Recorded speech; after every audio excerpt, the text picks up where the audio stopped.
జై శ్రీ గణేష. మనం మహాభారతం చెప్పుకుంటున్నాం. ఎంతవరకు వచ్చాము? ఉద్యోగ పర్వం 3వ ఆశ్వాసంలో ఉన్నాము. కృష్ణ రాయబారం నడుస్తుంది. దానిలో భాగంగా గత ఎపిసోడ్‌లో చెప్పాను కదా! అసలు దుర్యోధనుడు ఇంత పెద్ద చాంతాడంత లిస్ట్ చదివాడు. ఏంటి నేను మాత్రమే తప్పు చేశానా? పాండవులు తప్పు చేయలేదా? అని చెప్పేసి. సో, అన్నీ మాట్లాడిన తర్వాత మరి శ్రీకృష్ణుడు ఎలా రియాక్ట్ అయ్యాడు?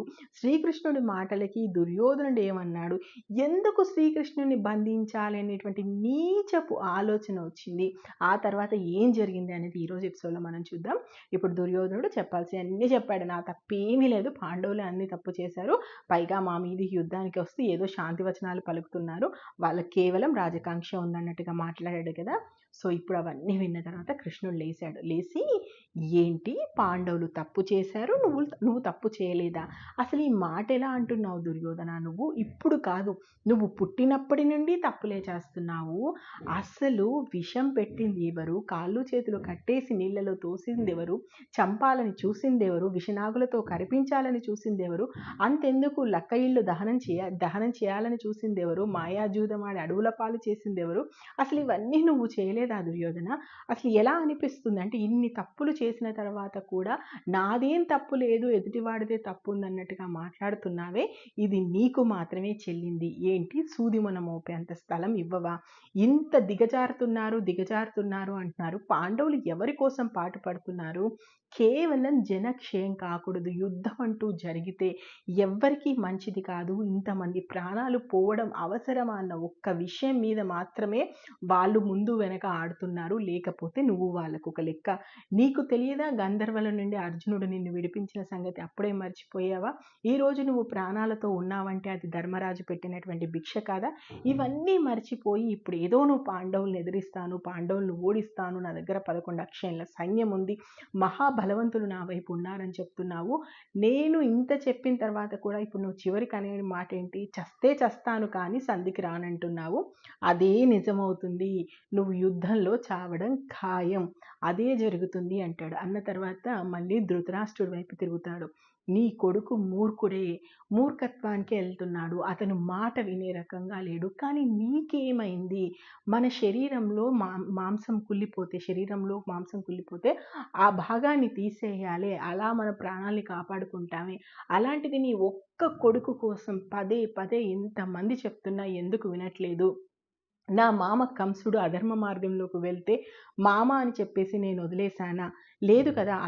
అతన్ని వధించి అతని స్థానంలో ఉగ్రసేనుని ఉంచలేదా? ధర్మస్థాపన చేయలేదా? మన వాళ్ళైనంత మాత్రాన అధర్మ మార్గంలో పోతే వాళ్ళను వదిలిపెడతామా? కేవలం నీ కొడుకు కోసం ఆలోచిస్తున్నావెందుకు? నీ కొడుకు ఒక్కడిని కాదనుకో, మిగిలిన వాళ్ళందరూ సంతోషంగా ఉంటారు కదా. ఎందుకు ఈ విషయాన్ని నీకు అర్థం కావట్లేదు అంటాడు. అప్పుడు భీష్ముడు కూడా లేసి ఇదే మాట అంటాడు. కృష్ణుడు చెప్పింది నిజము, కృష్ణ రాయబారం ఫలించాలి, పాండవులకి ఇవ్వాల్సిందేందో వాళ్ళకి ఇవ్వాలి, లేకపోతే చాలా నష్టం జరుగుతుంది అని మాట్లాడుతుంటాడు. ఇంతలో మెల్లగా దుశ్శాసనుడు ఏం చేస్తాడు? దుర్యోధను దగ్గరికి మెల్లగా చెవిలో ఇలా చెప్తాడు. అన్న, ఇక్కడ చూస్తుంటే నాకేదో ఏదో జరుగుతుందనిపిస్తుంది. ఏదో ఒకటి చేసి నీతో వీళ్ళు ఊకొట్టే విధంగా ఉన్నారు. కృష్ణుడు మాయ మాటల్లో అందరూ పడిపోతున్నారు. ఇప్పటికే భీష్ముడు, ద్రోణుడు తానా అంటే తందానా అంటున్నారు. ఇంకాసేపు కృష్ణుడు ఇలాగే మాట్లాడితే మన తండ్రి మనసు కూడా మారిపోతుంది. నీతో కొట్టిస్తారు. మళ్ళీ పాండవులకి ఇవ్వాల్సినటువంటి భాగం వాళ్ళకి ఇప్పిస్తారు. మళ్ళీ తంతు షురు అవుతుంది. కాబట్టి మనం ఇక్కడ ఉండడం అవసరమా? ఇంకా కృష్ణుడి మాటలు వింటూ ఉంటే ఆ మాయలో మనం కూడా పడిపోతాం అంటాడు. వెంటనే దుర్యోధనుడు అంటాడు, అవును తమ్ముడు, నువ్వు చెప్పింది నిజమే అని చెప్పేసి, కనీసం అక్కడ కృష్ణుడు ఉన్నాడు, పెద్దలందరూ ఉన్నారు, వాళ్ళందరూ అంటే ముత్తాత బాహ్లికుడు ఉన్నాడు, ఇటు ద్రోణుడు ఉన్నాడు, భీష్ముడు ఉన్నాడు, స్వయంగా మహారాజుగా ధృతరాష్ట్రుడు కూర్చున్నాడు అనేటువంటి ఇంగితం కూడా లేకుండా అక్కడి నుంచి లేచి చరచర బయటికి వెళ్ళిపోతూ ఉంటాడు. ఇలా దుర్యోధనుడు వెళ్ళిపోతుంటే దుర్యోధనుడు వెనుక దుశ్శాసనుడు వెనుక శకుని వెనుక కర్ణుడు వెనుక మిగిలిన తమ్ముళ్ళు, ఆయన వెనుక మిగిలిన రాజులు, ఎవరైతే దుర్యోధనకు సపోర్ట్ చేయడానికి వచ్చిన వాళ్ళందరూ వెళ్ళడంతో భీష్ముడికి తల కొట్టేసినట్టు అవుతుంది. ఏంటిది? ఇదా నువ్వు దుర్యోధనుడికి నేర్పించింది? నిండు సభలో అంతగా కృష్ణుడు మాట్లాడుతుంటే మధ్యలోంచి లేచిపోతున్నాడే, ఇంతకంటే మూర్ఖత్వం ఇంకోటి ఉంటుందా? ధృతరాష్ట్ర, నువ్వు మారు, ఇప్పటికైనా సరే ఈ గోడ మీద పిల్లి తత్వాన్ని మానుకో, ఒక్క దుర్యోధనుడిని వదులుకో అంటుంటారు. అప్పుడు వెంటనే ధృతరాష్ట్రుడికి అనిపిస్తుంది, ఏదో జరగబోతుంది, ఏదో చేస్తారు ఇప్పుడు, వీళ్ళ మాటలన్నీ నేను ఇలాగే వింటూ ఉంటే ఖచ్చితంగా దుర్యోధనుడికి ఏదో కీడు జరగబోతే అది నా వల్లే జరిగినా ఆశ్చర్యపోనవసరం లేదు. ఇది ఎలా అయినా సరే దుర్యోధనుడి మనసు మార్చాలి. అమ్మో లేదంటే నా కొడుకు చనిపోయేలా ఉన్నాడు, అసలు నా వంశమే నిర్వంశం అయ్యేలా ఉంది, ఇలా కాదు, నేను చెప్తే వింటలేడు, విదురా విదురా నువ్వు వెంటనే వెళ్ళు గాంధారిని తీసుకొని రాపో, ఆమె మాత్రమే ఇప్పుడు దుర్యోధనుడి మనసు మార్చగలదు అంటే. వెళ్తాడు విదురుడు. అమ్మ నువ్వు తప్ప ఇంకెవ్వరు ఇప్పుడు దుర్యోధను మనసు మార్చేలా లేడు, నువ్వు రా అని చెప్పేసి గాంధారిని వెంటబెట్టుకొని తీసుకొస్తాడు. తీసుకురాగానే గాంధారితో ధృతరాష్ట్రుడు ఇలా అంటాడు, ఎంతమంది చెప్పినా దుర్యోధనుడు వినట్లేదు, నాకెందుకో భయం భయంగా ఉంది గాంధారి, దయచేసి నువ్వే ఏదో రకంగా దుర్యోధనుని మనసు మార్చు అంటాడు. ఇక్కడ గాంధారి మాట్లాడుతుంది చూడాలి, నిజంగా ప్రతి తల్లి వినాల్సినటువంటి మాటలు ఇవి. ఏం చెప్తుంది తెలుసా దుర్యోధనుడి విషయంలో? వెంటనే గాంధారి ఒక మాట అంటది, అవును నా కొడుకు సుగుణాల పుట్ట, నేను చెప్పగానే మారిపోతాడు, అంత నమ్మకం మరి నా కొడుకు మీద నాకు, లేకపోతే మీరు ఎందుకు ప్రతిసారి దుర్యోధనుడు దుర్యోధనుడు అని చెప్పేసి దుర్యోధనుడు వైపు వెళ్తున్నారు? మీరు రారాజుగా ఉన్నారు, మీరు మహారాజుగా ఉన్నారు, మీరు ఒక్క మాట చెప్పి పాండవులకే మొత్తం రాజ్యం అప్పచెప్తే మిమ్మల్ని కాదనే వాళ్ళు ఎవరు? మీరు పాండవులకు రాజ్యం అప్పచెప్పిన తర్వాత దుర్యోధనుడు ఏం చేయగలుగుతారు, మిగిలిన వాళ్ళు ఏం చేయగలుగుతారు? అధికారంలో మీరున్నారు, అధికారం మీ చేతిలో ఉంది, మీరు తలుచుకుంటే పాండవులకు ఇవ్వగలుగుతారు, ఎందుకు ప్రతిసారి దుర్యోధనుడు దుర్యోధనుడు అని తన వెంట వెళ్తున్నారు అంటాడు. దానికి ధృతరాష్ట్రుడు అంటాడు, లేదు లేదు, మనం అట్లా ఎలా చేస్తాము, దుర్యోధను ఒప్పిద్దాము, ఏదో రకంగా నయానో భయానో ఏదో ఒకటి చెప్పు, నువ్వు దుర్యోధను ఒప్పించు అంటాడు.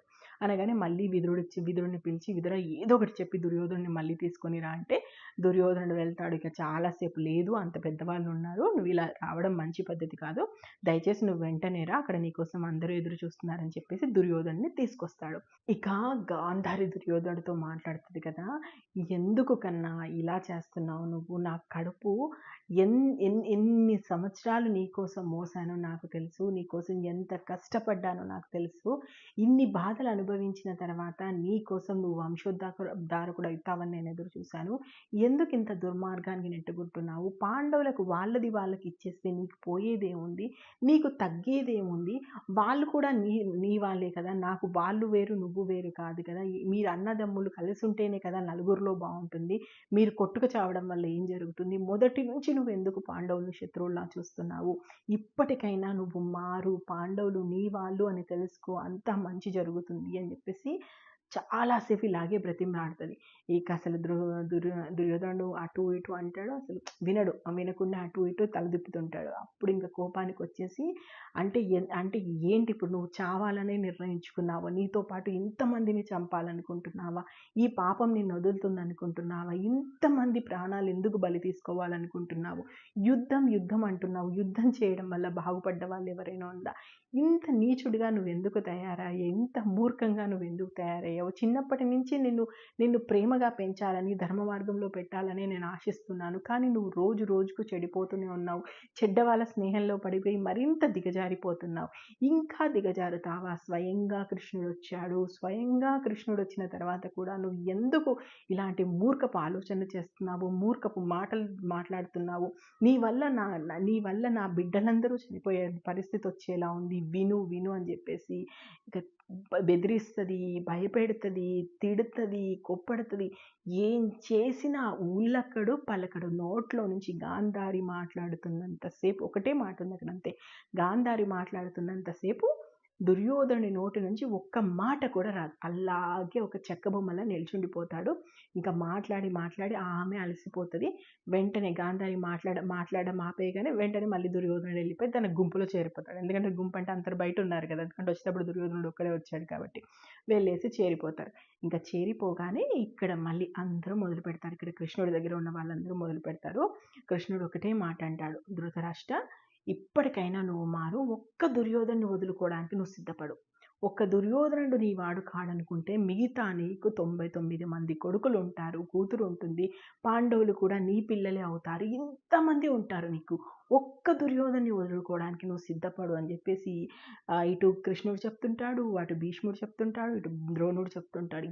ఏదో రకంగా అంటే కంప్లీట్గా ధృతరాష్ట్రుడి మీద ఒక ఫోర్స్ వస్తుంటుంది ఆ టైంకి. కృష్ణుడు అన్నీ అంటే ధర్మం గురించి ఏం జరిగింది ఇప్పటివరకు చెప్పిన మాటలన్నీ ఉన్నాయి కదా, అవన్నీ కూడా ధృతరాష్ట్రుడి మైండ్లో రన్ అవుతూ ఉంటాయి. ఇటు గాంధారి కూడా ఒకటే చెప్తుంది, ఇలాంటి కొడుకు ఇంటి ఊరితే ఎప్పుడు కూడా గాంధారి దుర్యోధనుడు వెనకేసుకొని రాదు, పుత్ర ప్రేమతో ఎప్పుడు మాట్లాడదు ఆమె నిజానికి, చివరిలో తప్ప ఎప్పుడు మాట్లాడదు. ఒక్క దుర్యోధన విషయంలో నువ్వు కఠినంగా ఉండు, కఠిన నిర్ణయం తీసుకొని గాంధారి చెప్తుంటుంది. ఇప్పుడు ఎంతమంది కలిసి ధృతరాష్ట్రుని చెప్తుంటారు కదా, ఈ సమాచారం అక్కడ దుర్యోధన వాళ్ళకి తెలియగానే వెంటనే దుర్యోధనుడు, దుశ్శాసనుడు, కర్ణుడు, శకుని వీళ్ళందరూ ఏమనుకుంటారంటే ఇది ఇలాగే ఉంటే ఏదో ఒకటి చేసి ధృతరాష్ట్రుని ఒప్పిస్తారు.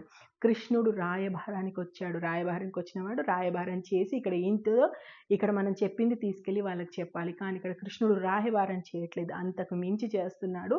ధృతరాష్ట్రుని మనసు మార్చాలని చూస్తున్నాడు, మన తండ్రినే మన మీదికి ఎక్కువ పెడుతున్నాడు, మన తండ్రినే మనకు విరోధిగా మార్చేటువంటి ప్రయత్నం చేస్తున్నాడు. ఇంకా కృష్ణుని మనం ఇలాగే మాట్లాడనిస్తే అందరూ కృష్ణుని మాటలకు పడిపోతారు. ధృతరాష్ట్రుడు కూడా ఖచ్చితంగా దుర్యోధనుడిని వద్దు అనుకునేటువంటి పరిస్థితి వస్తుంది. వీలైతే దుర్యోధనుడిని చంపినా కూడా మనం ఆశ్చర్యపోవాల్సిన అవసరం లేదు. కాబట్టి మనం వెంటనే ఏదో ఒకటి చెయ్యాలి అంటాడు దుశ్శాసనుడు. అంటే అన్నని ఏమైనా చేస్తారేమో నాకు భయం వేస్తుంది, లోపల అందరూ కలిసి వీళ్ళు గూడుకుటాన్ని పండుకుంటూ లోపల గూడుకుటాన్ని నడుస్తుంది. కృష్ణుని మాయలో అందరూ పడిపోయారు. ఏమో ధృతరాష్ట్రుడు ఇంకా అన్నని ఏమైనా చేయొచ్చు అంటే మన అన్నని ఏమైనా చేయొచ్చు అన్నట్టుగా దుశ్శాసనుడు ఇదంతా చెప్తుంటాడు. మాట్లాడగానే వెంటనే కర్ణుడు, శకుని కూడా అందుకుంటారు. అవును, లోపల కృష్ణుడు వదిలేలా లేడు, ఖచ్చితంగా కృష్ణుడు ఏదో చేస్తున్నాడు, ఏదో ఒకటి చేసి పాండవులకు అర్ధరాజ్యం తీసుకొని కానీ కృష్ణుడు ఇక్కడి నుంచి పోయేలా లేడు, మనం ఇలాగే కృష్ణుడిని వదిలేస్తే ఎలా అని చెప్పేసి అందరూ మాట్లాడుతూ ఉంటే ఇంతలో దుర్యోధనుడు అంటాడు, నేను ముందే చెప్పాను మళ్ళీ చెప్తున్నాను, కృష్ణుడిని బంధించేద్దాం. కృష్ణుడు ఒంటరిగా ఉన్నాడు, చాలా తక్కువ సైన్యం ఆయన పక్కన ఉంది, ఆయనని కనుక బంధించి మనం కారాగారంలో వేసేసామా ఆయన ఎక్కడున్నాడో తెలియక పాండవులు కొట్టుకు చేస్తారు, వాళ్ళే రెక్కలు తిరిగిన పక్షులు అయిపోతారు, వాళ్ళే మనం ఏం చెప్తే అది వింటారు, యుద్ధం జాంతానే కృష్ణుని పట్టుకున్నామా ఆట సమాప్తం, కాబట్టి మనం కృష్ణుని బంధించేద్దాం అంటారు. ఈ మాట అనగానే కర్ణుడు, దుశ్శాసనుడు, శకుని మిగిలిన రాజులంతా సై అంటే సయ్యస్, కృష్ణుడు ఇప్పుడు ఒంటరిగా ఉన్నాడు బంధించేద్దాం అంటారు.